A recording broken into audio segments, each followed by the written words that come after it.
ولا يحسبن الذين كفروا سبقوا انہم لا يعجزون۔ اور کافر اس گھمنڈ میں نہ رہیں کہ وہ نکل گئے، بے شک وہ اللہ کو عاجز نہیں کر سکتے۔ جیسا کہ آپ کو معلوم ہے، پیچھے جنگ بدر کا ذکر چل رہا ہے، اور ان میں کافروں کے وہ احوال جو ان کے قولی، فعلی یا مالی احوال تھے، ان کو بیان کیا گیا، پھر ان کی حالتوں کو بیان کیا گیا، ان کی کیفیات کو بیان کیا گیا، پھر ان کا یہود کا کافروں کے ساتھ مل کر نبی کریم صلی اللہ علیہ وسلم کا جو ایگریمنٹ تھا اس کو انہوں نے توڑ دیا، اور اندر ہی اندر کسی کو خبر نہیں ہونے دی، لیکن بعد میں پتہ چل گیا، اور پھر ان کے متعلق جو حکم آیا اسی کانٹیکسٹ میں ایک آیت رہ گئی تھی کہ وَلَا يَحْسَبَنَّ الَّذِينَ كَفَرُوا سَبَقُوا إِنَّهُمْ لَا يُعْجِزُونَ۔ اور کافر اس گھمنڈ میں نہ رہیں کہ وہ نکل گئے، بے شک وہ اللہ کو عاجز نہیں کر سکتے۔ تو اب جو کافر باقی رہ گئے تھے، اب یہ کن کافروں کا ذکر ہو رہا ہے؟ یہ کون سے کافر ہیں؟ یہ وہ تھے جو مکہ مکرمہ میں تھے،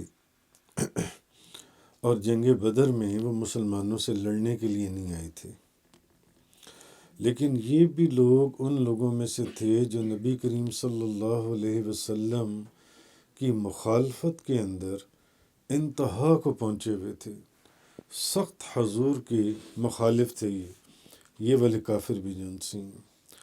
تو اور ان کافروں نے بھی نبی کریم صلی اللہ علیہ وسلم کو بہت ہی اذیت اور بہت تکلیف پہنچائی تھی۔ تو اب اللہ تعالیٰ یہ فرما رہا ہے کہ جنگ بدر میں تو جو کافر قید کر لیے گئے یا مارے گئے یا قتل کر دیے گئے، وہ تو اب اپنی جگہ پر ہیں جو ہوا، مگر اب یہ بھی ہے کہ جو کافر بدر کے میدان میں نہیں آئے اور جنگ میں شامل نہیں ہوئے اور گرفتار ہونے سے یا قتل ہونے سے وہ لوگ بچ گئے، وہ کافر جنسی ہیں، تو وہ یہ نہ سمجھیں کہ وہ اللہ کی گرفت سے بچ گئے۔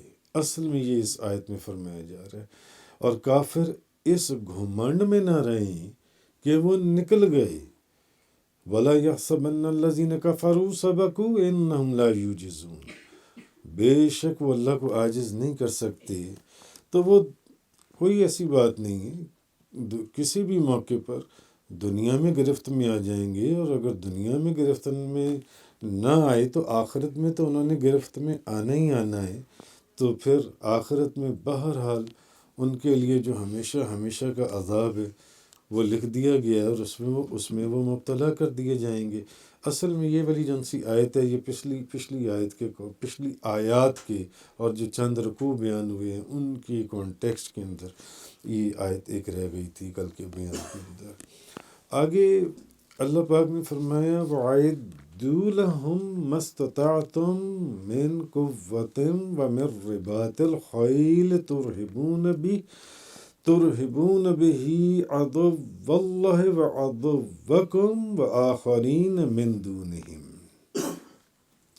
لا تعلمونهم الله يعلمهم وما تنفقوا من شيء في سبيل الله يوفى إليكم وأنتم لا تظلمون۔ اور اے مسلمانوں، تم بقدر استطاعت ان سے مقابلے کے لیے ہتھیار تیار رکھو، جس قدر تمہیں استطاعت دی گئی ہے اس کے مطابق اپنی قوت کو تیار رکھو۔ من قوت ومن رباط الخیل ترہبون به عدو اللہ وعدوکم وآخرین من دونہم۔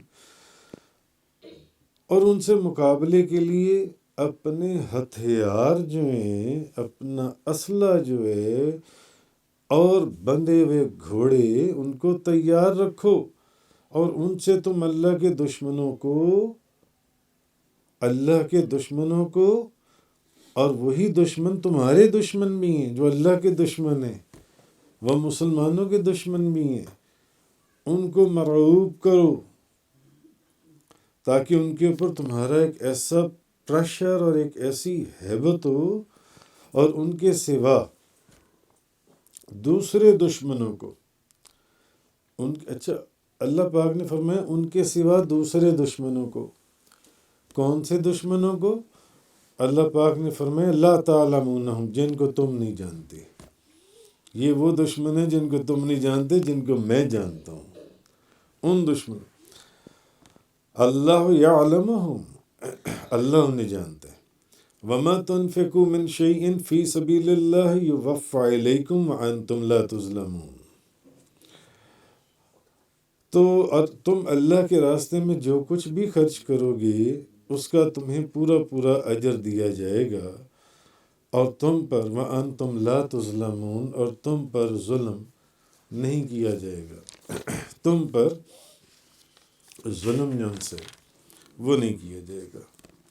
تو اب اس آیت کے اندر یہ جو فرمایا کہ تم اپنی قوت جن سی ہے بقدر استطاعت، تو قوت سے مراد جنگ کے اندر کیا چیز ہوتی ہے؟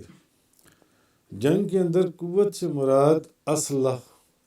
جنگ کے اندر آپ کی قوت کیا ہوتی ہے؟ اسلحہ. آپ کی تلوار، آپ کا نیزہ، آپ کا گھوڑا، آپ کا اونٹ، آپ کی زرہ، اس طرح آپ کا اسلحہ، آپ کی بندوق، آپ کی توپ، آپ کے جہاز. تو قوت سے مراد اسلحے کی تمام قسمیں. اب ایک معنی تو یہ ہے کہ جن اسلام کے دشمنوں سے تمہارا مقابلہ ہو ان کے خلاف جو اسلحہ سب سے زیادہ زبردست ہو اس اسلحے کو مہیا کرو. یا اللہ پاک نے کیا فرمایا اس آیت کے اندر کہ اے مسلمانوں تم بقدر استطاعت ان سے مقابلے کے لیے ہتھیار تیار رکھو. تو اس کا مطلب ہے کہ آپ کے ہتھیار بہترین ہونے چاہیے، بہترین آپ کے ہتھیار ہونے چاہیے. تو اب ایک چیز تو یہ کہ تمہارے پاس جو اسلحہ ہو وہ سب سے زیادہ زبردست اسلحہ ہو، اور اس اسلحے کو جنگ کے اندر مہیا کرو، اس اسلحے کو جن سے. اور دوسرا یہ کہ اس زمانے میں جو ہتھیار سب سے زیادہ مہلک ہو اس ہتھیار کو حاصل کرو. اصل میں قرآن کریم کی اس آیت کی جو تفسیر ہے وہ یہ ہے. اور آپ دیکھیے اسلام واقعی دین فطرت ہے، عین وقت اور حکمت کے تقاضوں کے مطابق جن سے. تو اس ہتھیار کو حاصل کرو. اور عہد رسالت میں نبی کریم صلی اللہ علیہ وسلم کا جو زمانہ مبارک تھا، اس زمانے میں آج اگر آپ سے پوچھیں کہ بھی بتائیں سب سے زیادہ مہلک ہتھیار کون سا ہے، تو آپ کیا جواب دیں گے؟ نائٹروجن بم ہے، یا ہائیڈروجن بم ہے، یا ایٹم بم ہے، F-16 طیارہ ہے.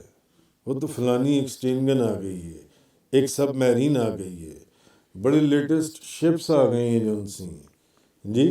مگر نبی کریم صلی اللہ علیہ وسلم کے جو زمانہ مبارک تھا اس میں جو سب سے زیادہ خطرناک ہتھیار تھا وہ تیر تھا، اور تیر اندازی، آرچری، تیر اندازی تھا جن سے. تو اس لیے نبی کریم صلی اللہ علیہ وسلم نے تیر اندازی سیکھنے اور تیر اور کمان کو حاصل کرنے کی بہت ترغیب دی. صحابہ کرام کو موٹیویٹ کیا کہ تیر اندازی سیکھو، اور تیر اور کمان کو حاصل کرو. تیر اور کمان کو نبی کریم صلی اللہ علیہ وسلم کیوں؟ قرآن کی یہ آیت کہہ رہی ہے کہ جب آپ دشمن کے مقابلے میں جائیں تو آپ کے ہتھیار سب سے زیادہ مہلک ہونے چاہیے.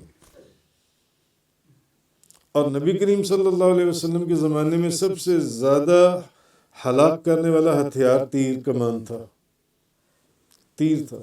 اسی لیے حضور نے تیر کمان، تیر اندازی جو سی ہے اس کو سیکھنے کی ترغیب دی صحابہ کرام کو. حضرت عقبہ بن عامر بیان کرتی ہیں کہ میں نے خود نبی پاک صلی اللہ علیہ وسلم کو یہ فرماتے ہوئے سنا ہے کہ بے شک اللہ ایک تیر کی وجہ سے ایک تیر کی وجہ سے 3 آدمیوں کو جنت میں داخل فرمائے گا، ایک تیر کی وجہ سے۔ سنن ابو داؤد، ترمذی شریف، ابن ماجہ، سنن دارمی، مسند امام احمد بن حنبل کی یہ حدیث ہے۔ حضرت عقبہ بن عامر فرماتے ہیں کہ میں نے خود نبی پاک صلی اللہ علیہ وسلم سے کو یہ فرماتے ہوئے سنا ہے کہ بے شک اللہ ایک تیر کی وجہ سے کتنے آدمیوں کو جنت میں داخل فرمائے گا؟ 3 آدمیوں کو۔ ایک تیر بنانے والا جس نے تیر کو بنایا، جو تیر بنانے میں اور اس نے ثواب کی نیت کو اپنے سامنے رکھا۔ دوسرا تیر کو حاصل کرنے والا جس نے وہ تیر، ایک تو جس نے تیر بنایا، دوسرا جس نے اس سے وہ تیر لے لیا، اور تیسرا تیر اندازی کرنے والا، ایک تیر بنانے والا، ایک تیر لینے والا، تیسرا تیر اندازی کرنے والا جس کو آرچری آتی ہے۔ اچھا، تو تم تیر اندازی کرو، حضور نے فرمایا، اور شاہ سواری کرو، تیر اندازی کرو اور شاہ سواری کرو۔ تو اگر تم تیر اندازی کرو تو وہ میرے نزدیک گھوڑ سواری سے زیادہ پسندیدہ ہے، یعنی حضور نے گھوڑ سواری کو بھی پسند فرمایا، مگر تیر اندازی کو گھوڑ سواری سے بھی زیادہ پسند فرمایا۔ تو حضور نے فرمایا کہ کھیل میں صرف 3 چیزیں پسندیدہ ہیں، کھیل کے اندر صرف 3 چیزیں اچھی ہیں۔ کسی شخص کا اپنے گھوڑے کو سکھانا، اپنے گھوڑے کو سکھانا، اس کو چلنا سکھانا، دوڑنا سکھانا۔ کسی شخص کا اپنی زوجہ سے اچھی دل لگی کی باتیں کرنا، اور کمان سے تیر مارنا اور پکڑنا، یعنی تیسری چیز تیر کمان آ گئی نا۔ تو حضور نے فرمایا کہ ایک تو حضور نے فرمایا کہ گھوڑ سواری سے بھی زیادہ اچھا، حضور نے فرمایا میرے نزدیک گھوڑ سواری سے زیادہ اچھا جو ان سے وہ تیر اندازی ہے کہ تم تیر اندازی کرو۔ اور کھیل کے اندر جو 3 چیزیں حضور نے پسند فرمائیں ان میں سے ایک چیز تیر کمان تھا، کہ حضور نے فرمایا کہ جس شخص نے تیر اندازی کو، اچھا تیر مارنا اور اس کو پکڑنا، تیر کو پکڑنا سیکھنا پھر اس کو مارنا، تو جس شخص نے تیر اندازی کو سیکھ کر اس کو ناپسند کر کے اس کو چھوڑ دیا، ایک بندے نے تیر اندازی سیکھی پھر اس نے ناپسند کر کر اس کو چھوڑ دیا، تو حضور نے فرمایا کہ یہ ایک نعمت ہے جس کو اس نے ترک کر دیا اور اس نے کفران نعمت کیا۔ یعنی تیر اندازی سے نبی کریم صلی اللہ علیہ وسلم کو اتنی محبت تھی، تیر اندازی حضور کو اتنی پسند تھی۔ تو جس طرح اس زمانے میں تیر اندازی کا علم حاصل کرنا اور اس کی مشق کرنا ضروری تھا، کہ حضور نے فرمایا تیر اندازی کو چلانا، عین نشانے پر تیر مارنا، کمان کے اندر تیر ڈالنا، یہ بھی تو ایک علم ہی ہے نا۔ حضور نے جب تیر اندازی کا علم حاصل کرنے اور اس کی مشق، اس کی پریکٹس کرنے کا حکم فرمایا، اس کو ضروری سمجھا، تو اب آج کا زمانہ جو ہے دور حاضر کا زمانہ، آج کے زمانے میں آپ کا کیا کریں گے؟ کیا آپ جنگ کے اندر تیر کمان لے کر جائیں گے؟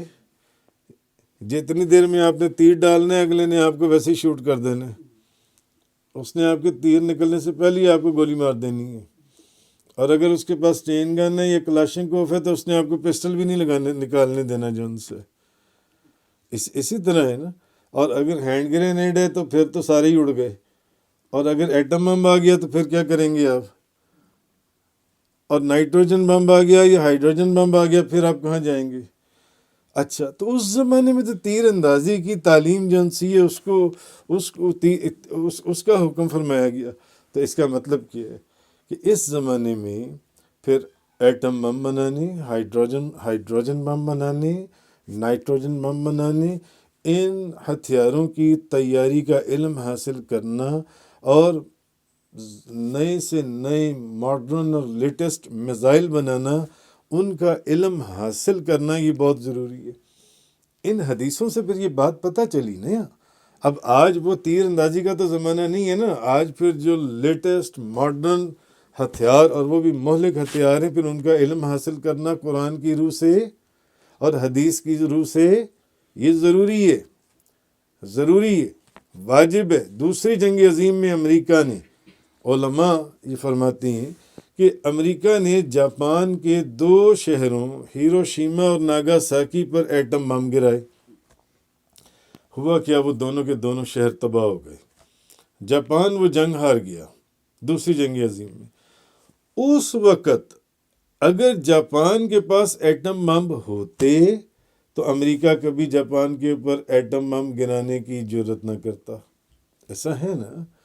اس لیے اسلحہ، اپنے وقت کا ماڈرن اسلحہ، اس کو لینا، اس کو حاصل کرنا، اس کی تعلیم عام کرنا، سکھانا اور اس کے تمام ذرائع کو حاصل کرنا، یہ قرآن اور حدیث سے یہ چیزیں ثابت ہوتی ہیں۔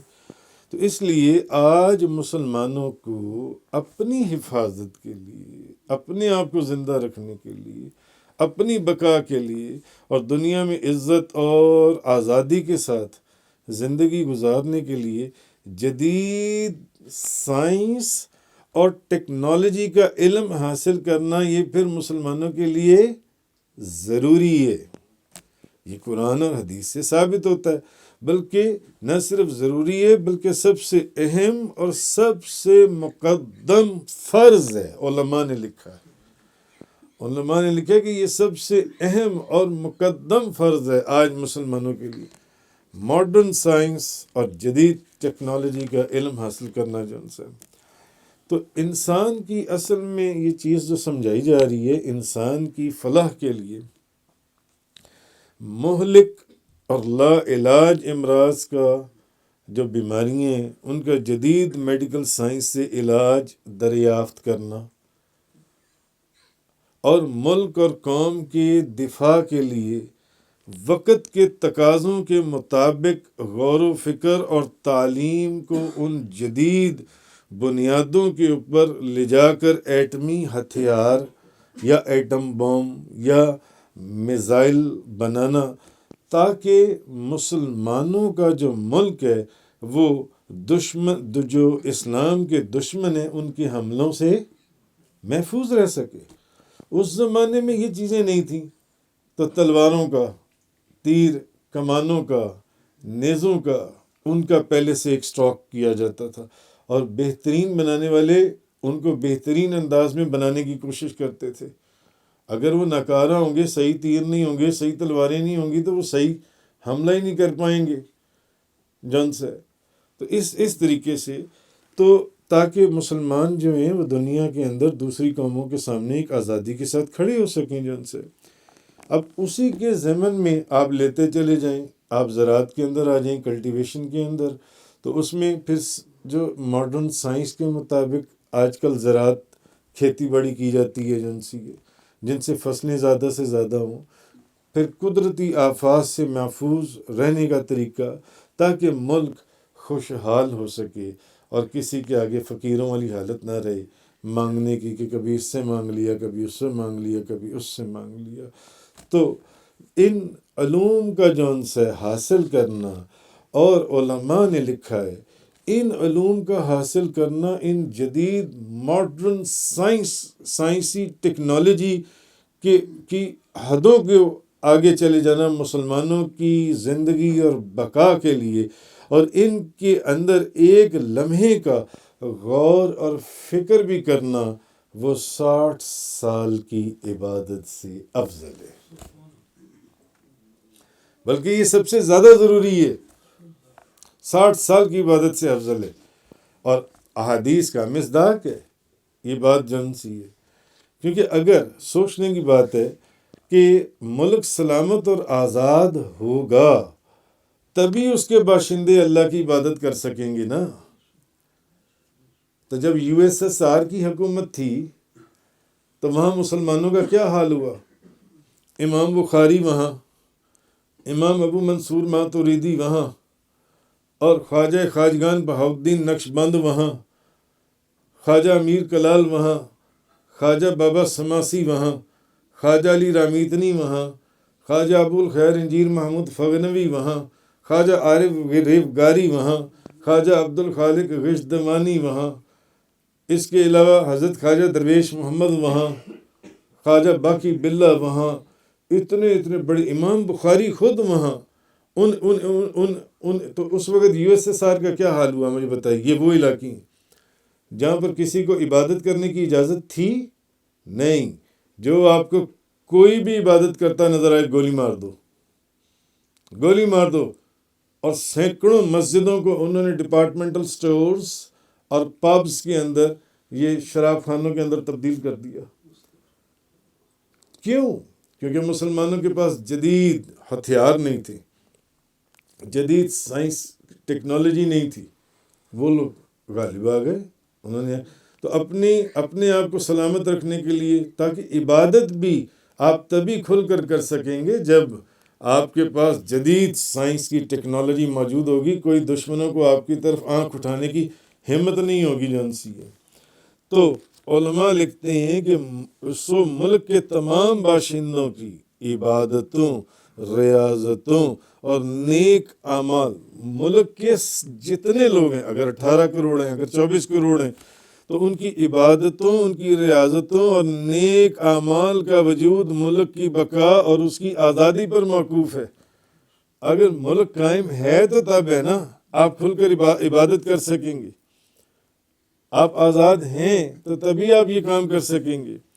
تو اس کی بقا اور آزادی جو ہے وہ وقت کے تقاضوں کے مطابق ایٹمی ہتھیار بنانے کے اوپر آپ مجبور ہیں. کیوں؟ اگر آپ نہیں بنائیں گے تو آپ کا ہمسایہ بنا لے گا اور وہ آپ کا ناک میں دم کر دے گا. آپ 1 منٹ کے لیے سو نہیں سکیں گے تو نماز کہاں سے پڑھیں گے؟ آپ عبادت کہاں سے کریں گے؟ تو جن مسلمان سائنسی ماہرین نے، علماء لکھتے ہیں کہ یہ ہتھیار، بم اور میزائل بنائے اور جنہوں نے یہ انوینشنز کی، اس کے بنانے میں انہوں نے جو غور کیا، جو تفکر کیا، یہ ایک بہت عظیم عبادت ہے. انہوں نے لکھا کہ یہ 60 سال کی عبادت سے بھی افضل ہے.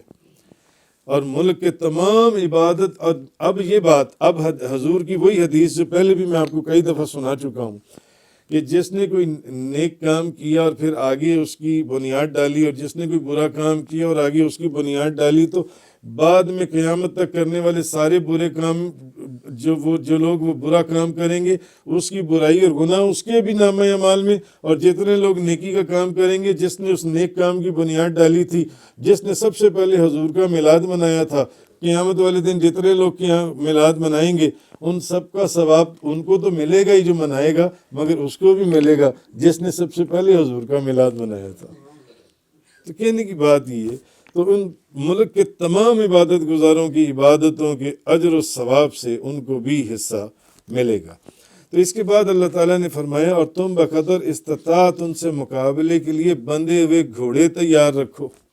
اب اس وقت تو گھوڑے ہوتے تھے نا، توپیں تو نہیں ہوتی تھیں، ٹینک تو نہیں ہوتے تھے، یا F-16 تو نہیں ہوتے تھے جس کے اوپر بیٹھ کر آپ جاتے تھے. کس پر جاتے تھے آپ؟ گھوڑوں پر جاتے تھے، اونٹوں پر جاتے تھے آپ. تو جہاد کے لیے بندھے ہوئے گھوڑوں کی بہت فضیلت. حضرت ابو ہریرہ رضی اللہ تعالیٰ عنہ بیان کرتے ہیں، اللہ کے رسول نے فرمایا گھوڑوں کی 3 قسمیں ہیں. ایک گھوڑا آدمی کے لیے اجر کا باعث ہے، ایک گھوڑا آدمی کے لیے اس کے گناہوں کی پردہ پوشی کا سبب ہے، اور ایک گھوڑا آدمی کے لیے گناہ کا سبب ہے. ایک گھوڑا اجر کا، ایک گھوڑا اس کی پردہ پوشی کا، اور ایک گھوڑا اس کے گناہ کا سبب ہے. تو جو گھوڑا آدمی کے لیے اجر اور ثواب کا باعث ہے، یہ وہ گھوڑا ہے جس کو آدمی نے اللہ کے راستے میں باندھا، یا چراگاہ یا باغ میں اس کی رسی کھلی چھوڑ دی، وہ چراگاہ میں پھرتا ہے، جہاں چاہے چرے، اس کی نیکیاں شمار ہوں گی. اور اگر اس کی رسی کو کاٹ دے اور وہ کسی 1 یا 2 جگہوں کے چکر لگائے، تو جتنے قدم وہ چلے گا یا جتنی گھوڑا لد کرے گا، وہ سب اس کی نیکیاں میں شمار ہوگی.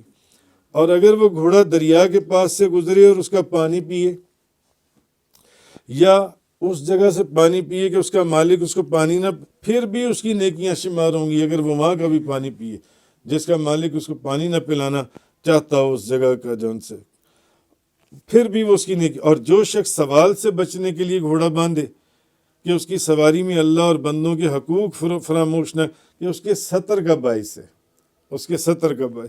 اور جو گھوڑا گناہوں کے لیے آدمی کے لیے گناہ ہے، یہ وہ گھوڑا ہے.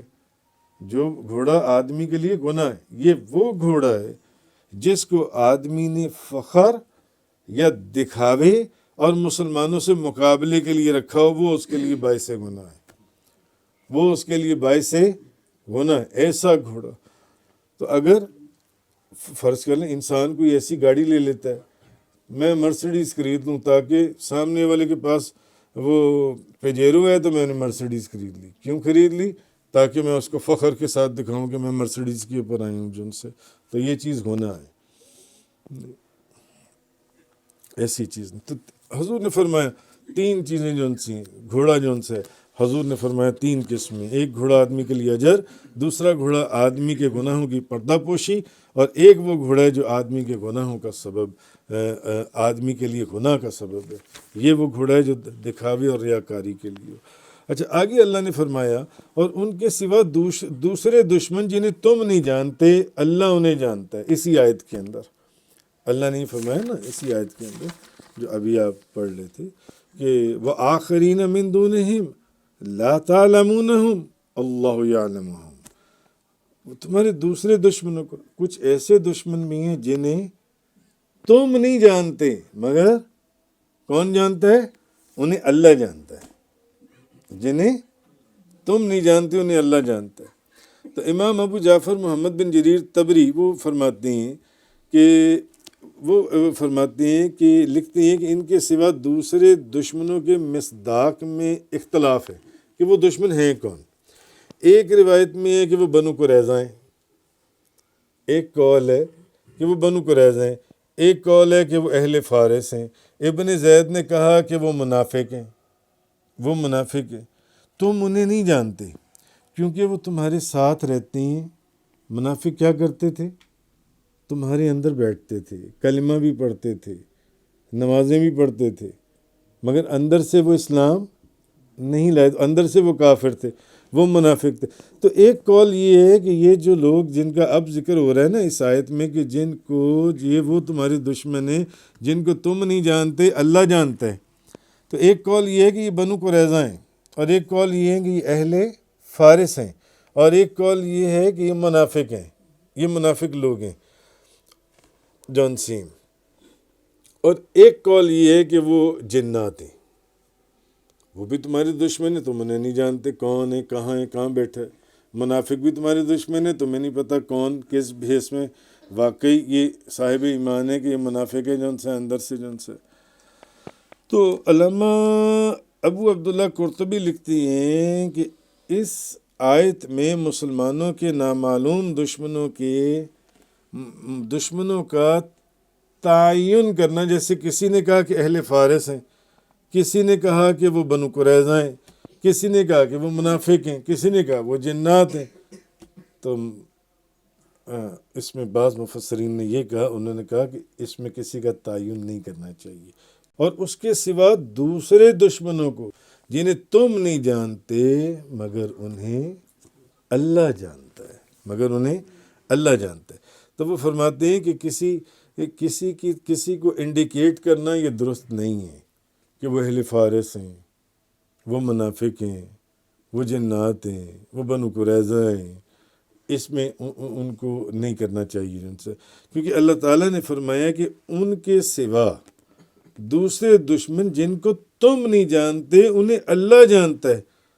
تو جب اللہ یہ کہہ رہا ہے کہ ان کو تم نہیں جانتے ان کو اللہ جانتا ہے، تو پھر تم کیسے دعویٰ کرتے ہو کہ وہ بنو قریظہ ہیں، وہ جنات ہیں، وہ اہل فارس ہیں، وہ منافق ہیں؟ یہ ان دشمنوں کا ذکر ہو رہا ہے جن سے یہ چیز.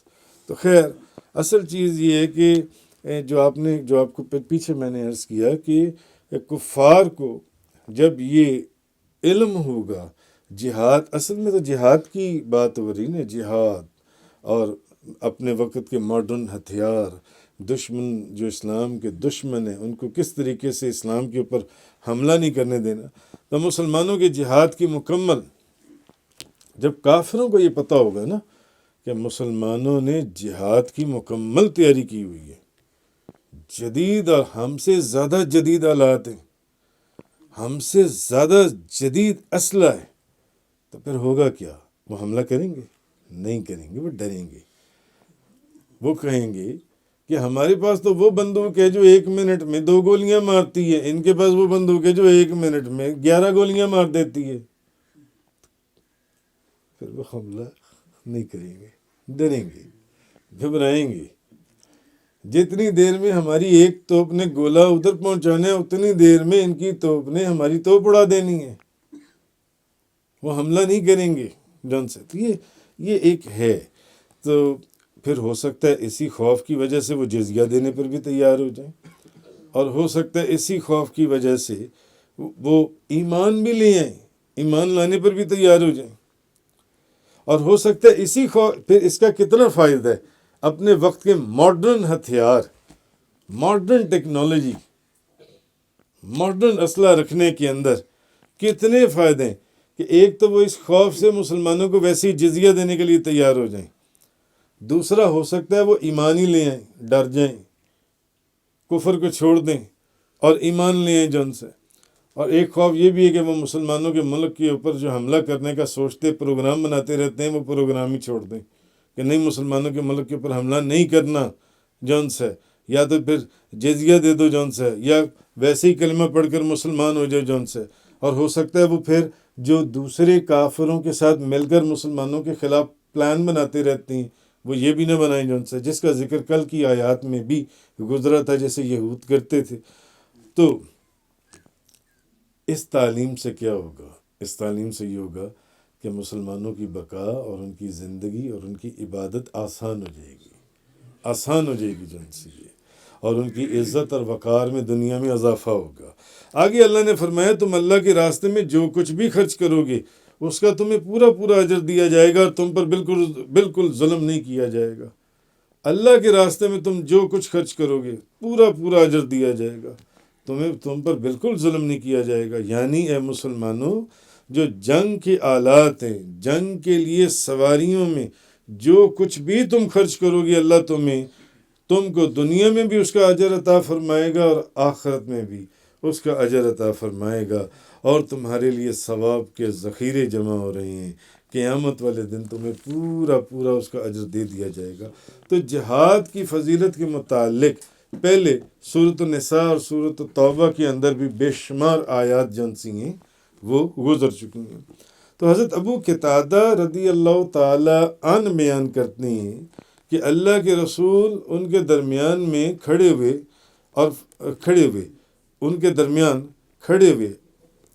نبی کریم صلی اللہ علیہ وسلم آپ کھڑے ہوئے اور فرمایا اللہ کے راستے میں جہاد کرنا، اللہ پر ایمان لانا افضل اعمال ہے۔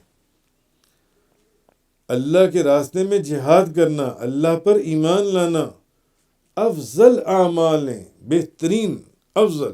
ایک شخص نے کھڑے ہو کر پوچھا یا رسول اللہ یہ بتائیں، اگر میں اللہ کے راستے میں قتل کر دیا جاؤں تو کیا میرے تمام گناہوں کا کفارہ ہو جائے گا؟ آپ نے فرمایا ہاں، اگر تم اللہ کے راستے میں قتل کیے جاؤ تو تم جنگ کی شدت میں صابر ہو اور ثواب کی نیت کرنے والے ہو، آگے بڑھ کر حملہ کرنے والے ہو اور پیٹھ پھیر کر بھاگنے والے ہو۔ پھر اللہ کے رسول نے فرمایا اور پیٹھ پھیر کر بھاگنے والے نہ ہو۔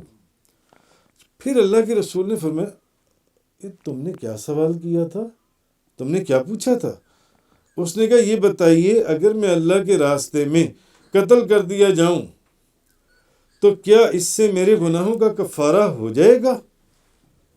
تو نبی پاک صلی اللہ علیہ وسلم نے فرمایا ہاں، قرض کے ماں سوا، بشرطے کہ تم صابر ہو، ثواب کی نیت کرنے والے ہو، آگے بڑھ کر حملہ کرنے والے ہو اور پیٹھ پھیر کر بھاگنے والے نہ ہو۔ تو بے شک جبریل نے یہ مجھے ابھی بات بتائی ہے، قرض چھوڑ کر اگر تم نے کسی کا قرض دینا ہے تو اس کے علاوہ تمہارے تمام گناہوں کا کفارہ ہو جائے گا۔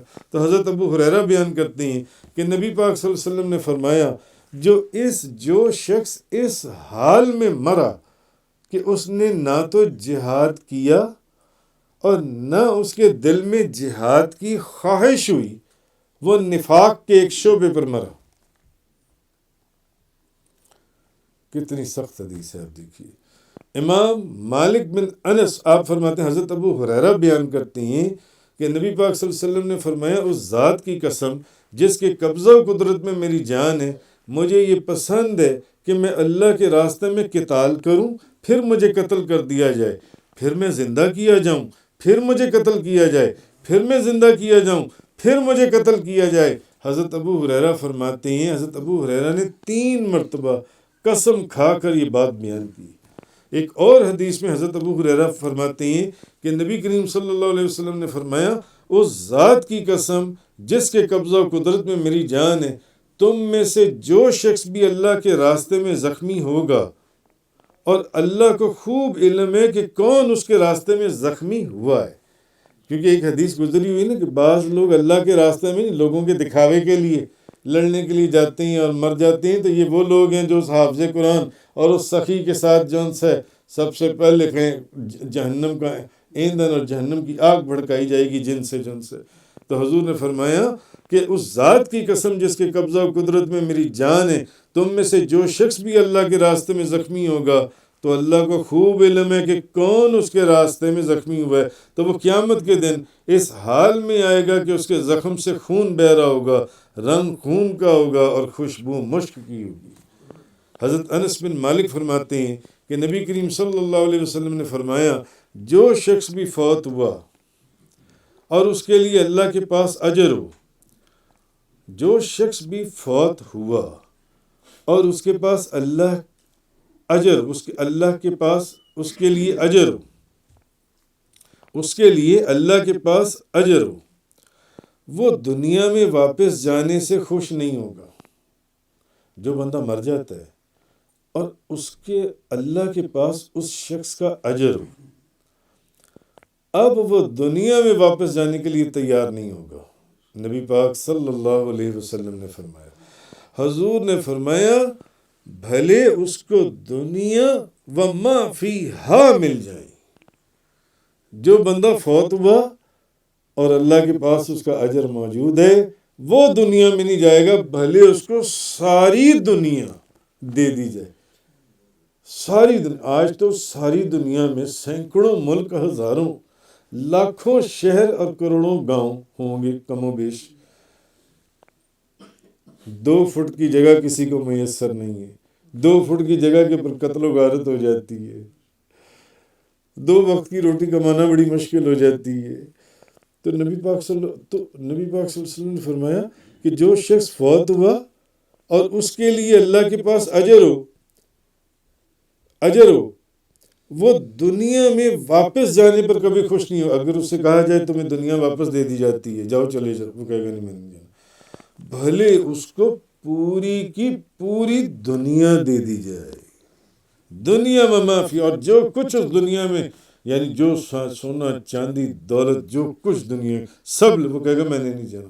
حضور فرماتے ہیں، ماں سوائے شہید کے، ماں سوائے شہید کے، شہید کا اللہ کی بارگاہ میں کوئی ایسا مرتبہ اور مقام ہے، کیونکہ وہ یہ تمنا کرے گا کہ وہ دنیا میں واپس جائے اور پھر قتل کیا جائے، کیونکہ وہ شہادت کی فضیلت، مرتبے اور مقام کو دیکھ چکا ہے۔ وہ کہے گا کہ ٹھیک ہے، مجھے واپس دنیا میں بھیج دیا جائے، اس کے علاوہ کسی کو یہ اجازت نہیں ہوگی۔ تو اصل میں اس آیہ مبارکہ کے اندر فرمایا یہ، وَأَعِدُّوا لَهُم مَّا اسْتَطَعْتُم مِّن قُوَّةٍ وَمِن رِّبَاطِ الْخَيْلِ تُرْهِبُونَ بِهِ عَدُوَّ اللَّهِ وَعَدُوَّكُمْ وَآخَرِينَ مِن دُونِهِمْ، اور اے مسلمانوں، تم بقدر استطاعت ان سے مقابلے کے لیے ہتھیار تیار رکھو اور بندے ہوئے گھوڑے، اور ان سے تم اللہ کے دشمنوں کو اور اپنے دشمنوں کو مرعوب کرو، ان کے اوپر ایسا پریشر ڈالو کہ دہشت اور خوف ان کافروں کے اوپر طاری ہو جائے، اور ان کے سوا تمہارے دوسرے دشمنوں کو، لا تعلمون، جنہیں تم نہیں جانتے، اللہ یعلمہم، اللہ جانتا ہے ان دشمنوں کو۔ تمہارے کچھ دشمن ایسے بھی ہیں جنہیں تم نہیں جانتے، اللہ ان کو جانتا ہے، جس کی تفسیر میں نے آپ کو بتایا۔ کسی نے کہا کہ وہ بنو قریظہ ہیں، کسی نے کہا وہ اہل فارس ہیں، کسی نے کہا وہ منافق ہیں، کسی نے کہا وہ جنات ہیں۔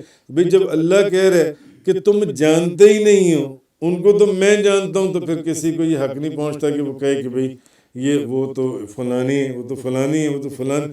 اللہ قرآن کی آیت آ گئی کہ بھئی نہیں کوئی جانتا ان کو، صرف اللہ جانتا ہے۔ وَمَا تُنْفِقُوا مِنْ شَيْءٍ فِي سَبِيلِ اللَّهِ يُوَفَّ إِلَيْكُمْ وَأَنْتُمْ لَا تُظْلَمُونَ، اور تم اللہ کے راستے میں جو بھی خرچ کرو گے اس کا تمہیں پورا پورا اجر دیا جائے گا، اور تم پر بالکل ظلم نہیں کیا جائے گا۔